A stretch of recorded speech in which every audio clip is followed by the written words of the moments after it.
working out how relationships work and what they can do to you and whether it's beneficial or not for you, for many people can be a lifelong journey. For some people, everything just falls into place. For other people, things disintegrate slowly.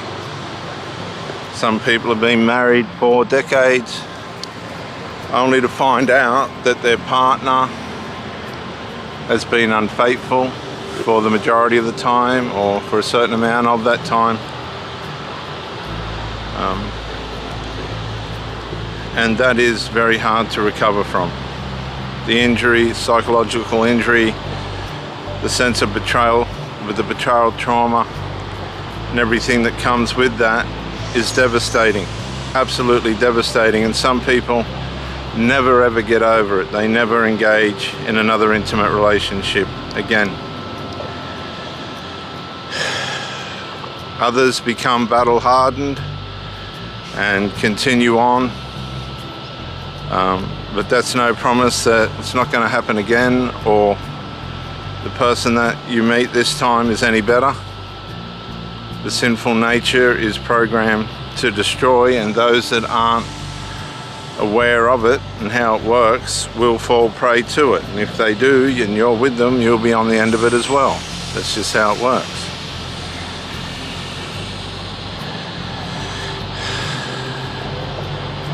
And what happens with most people is they reset. They come out of a relationship, reset,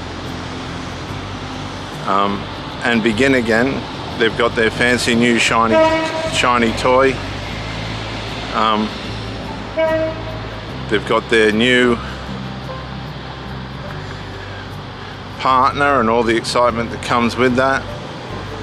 And there may not be any issues. Nothing may happen at all that's contrary to the relationship. But all of a sudden, out of the blue, the person that you're with decides somehow or other that they're going to make life difficult for you. And they're going to test you to see how far they can push. And if you're willing to put up with the push, if you're willing to put up with the misbehavior or the negligences, the omissions and commissions of sin in that relationship, the people will go with it. See, people will go with what you put up with. That's how it works. And if you don't put up with it and they listen, then you might have someone that's really valuable. If you've got someone that listens but doesn't do anything, that's no different to not listening. That person's got a value block, value towards the wrong that's going on, some kind of deficiency or efficiency that's not enabling them to sort it out, and consequently this is bringing conflict into the relationship.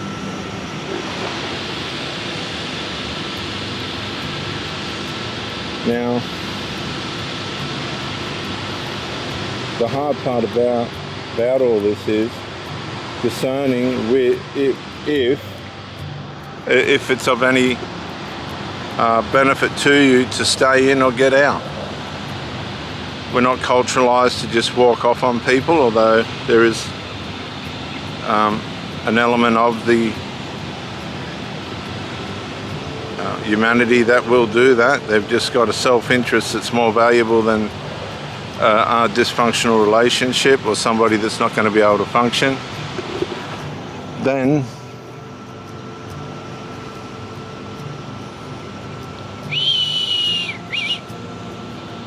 Then you've got the element where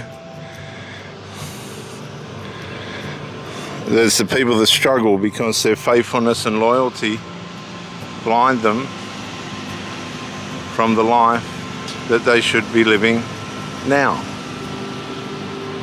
And this happens to people in cults. They know something's wrong. They know they're being lied to, deceived, tricked. But their commitment to God, or whatever you want to call it, is more important to them than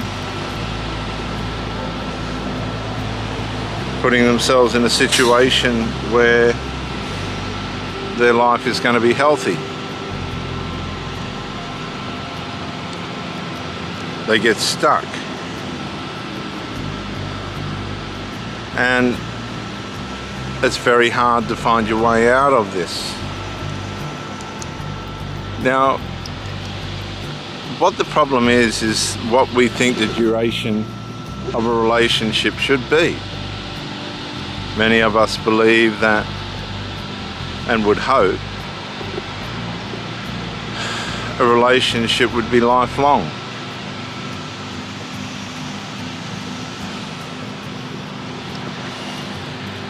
But that's just not always the case. And we're really not equipped to understand how that works, because it's contrary to our subset, what we think should be the outcome. And when things start to disintegrate and the evil starts to come, the stresses, it starts off as small stresses or questions about what's actually going on with this person, and then the stresses turn into confusion, the confusion turns into trauma. You're put in a situation where your fantasy, your dream, is now becoming a nightmare.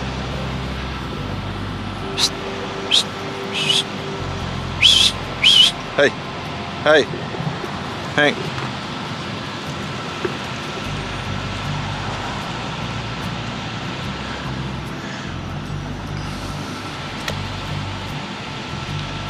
Your dream's becoming a nightmare. Get it?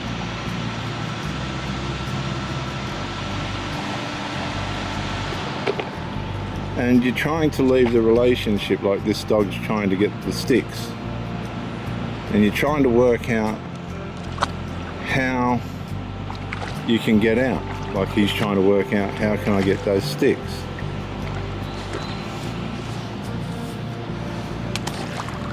And you're trying to understand what you're supposed to do and how can you do it without harming yourself. Come over here, please. Here, here, here. Here, here. Here's your way out. Come on. Here. Come on. Hop, hop. Hop, hop. Hop, hop. Good boy. And the stick gets away from you. He didn't get to that stick. He could have, but it was fear. See how fear prevented him? He was so close and he could have done it. But the fear prevented him from finding the resolve or retrieving the answer for the reward. He fell short. And it was fear that done it. And it's fear that causes us not to want to communicate or talk about things that may work against us. See, for the most part, truth, situational truth, will work against us. But you've got to take that risk to see where that person's at. And some people will withstand that. They'll be able to go along with your confrontations for the benefit of the relationship. But others won't. And this is gonna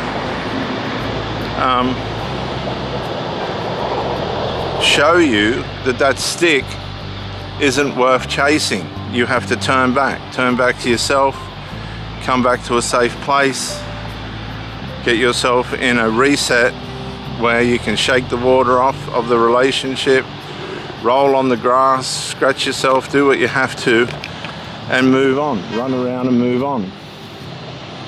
He's all happy with himself now. He's going back for another go. Look. he's this dog's a fool,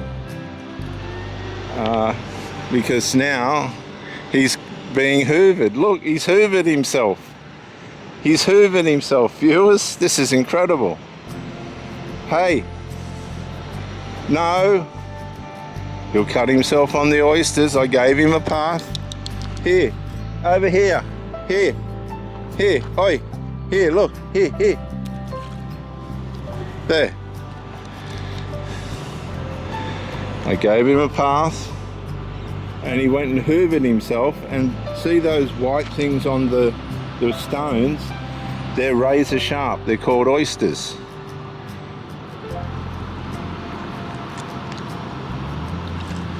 And he went and hoovered himself.